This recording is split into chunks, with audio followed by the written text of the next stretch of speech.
Alrighty guys, welcome back to a brand new video on the channel. For those of you who are new here, my name is Jeremy. I'm the founder of Ascend Scooter Academy, and in today's video I'm going to be teaching you some tips on how to progress faster, some things I wish I had have known when I was younger, and some things that I really think will help you in your scootering journey. So I'm just going to roll around and I'm going to go over things and just explain a little bit about why I am the best person here to teach you some of this.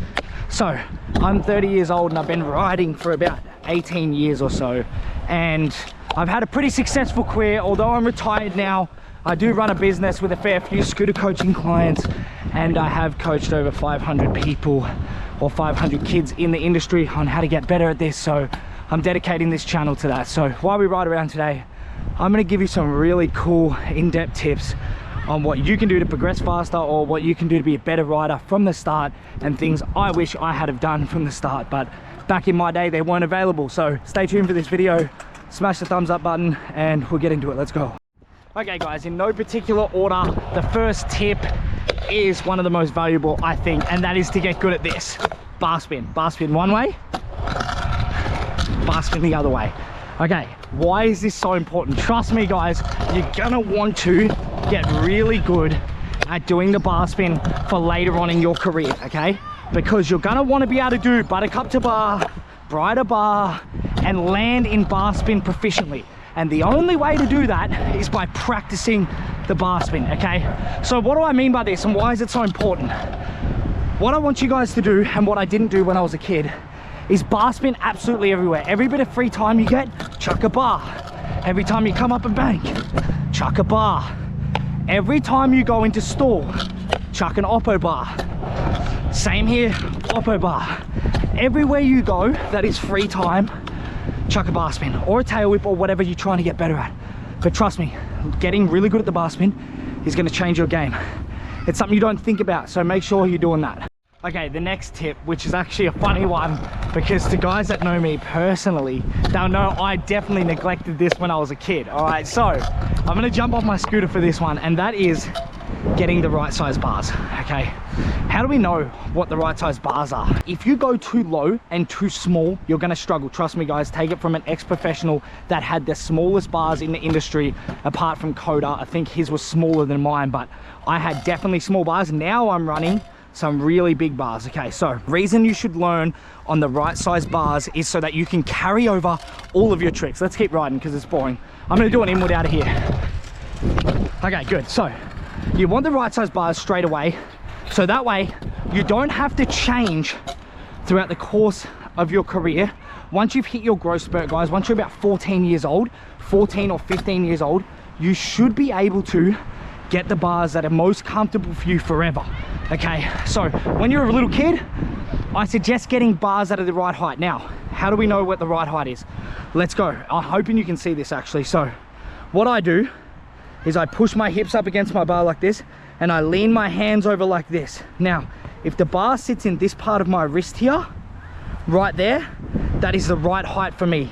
These are probably 2 millimeters too short, but that's okay. So they should sit about here, and that would be the perfect height for me. But these ones I'm very comfortable with, a lot bigger than what I used to run. So stand flush against your scooter, relax your shoulders and your arms, and rest them in your wrists, and that'll be the right size bars for you, okay?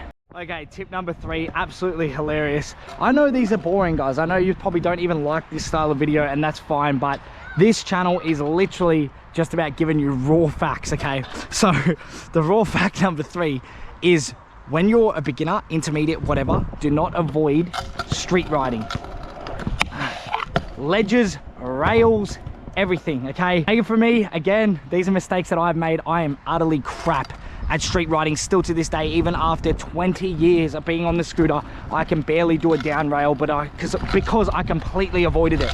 Now people will be like, oh, you got to pick your preference, blah blah blah. But if you want to be successful in scootering to some degree and have a wide variety of trick selection, but not only trick selection, a wide variety,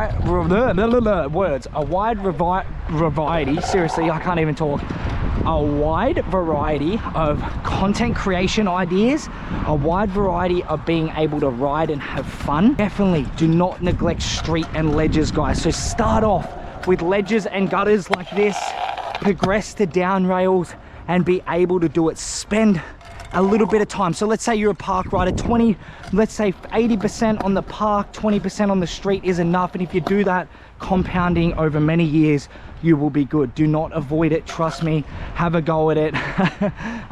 This is ironic coming from me because I am not a street rider whatsoever, but I do understand how it does affect your riding if it's not done. So guys, get onto that. All right, next one, pretty simple, explanatory one.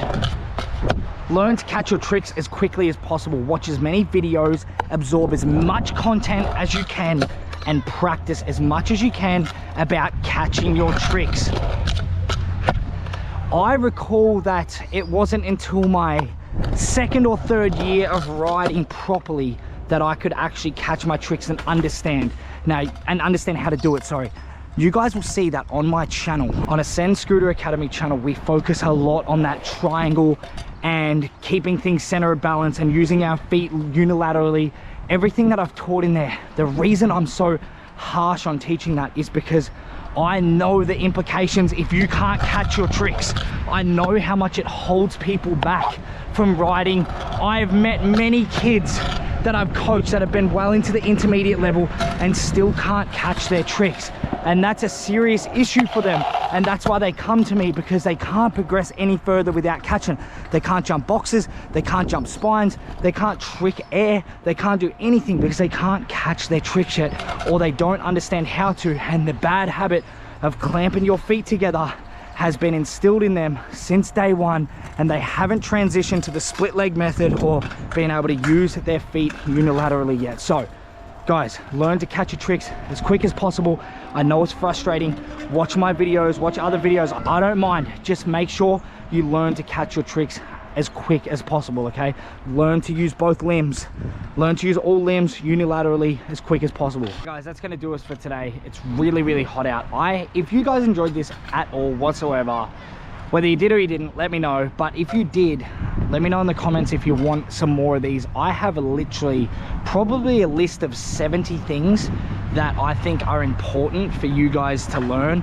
And they're not just your typical things that you see on YouTube, right? Like, obviously I'm gonna go way more in depth with it, and I'm gonna talk about things that are super boring, because the super boring stuff is what people don't talk about, and that's what irritates me about YouTube. It's why my channels never blew up or anything, because I always tried to stick to things that were like realistic and actually helpful. I have noticed a lot in the last couple of months, even though I haven't been uploading, that a lot of my videos are starting to get views, especially a lot of my tutorials that I put 10 hours into, things that are actually very detailed to actually help you guys. Because we're not gonna be able to learn fast. It's not about learning fast, it's about being patient and learning the right things, okay? And I'm gonna teach you the right things. I know what the right things are because I did all the wrong things and had to learn the right things myself. So definitely follow along with these videos. But if you do like these type of videos and educational ones, let me know, and I'm definitely happy to make that list of 70 things that I think could benefit you guys massively in your scootering career. All right, so till the next video, I'll catch you later. Bye.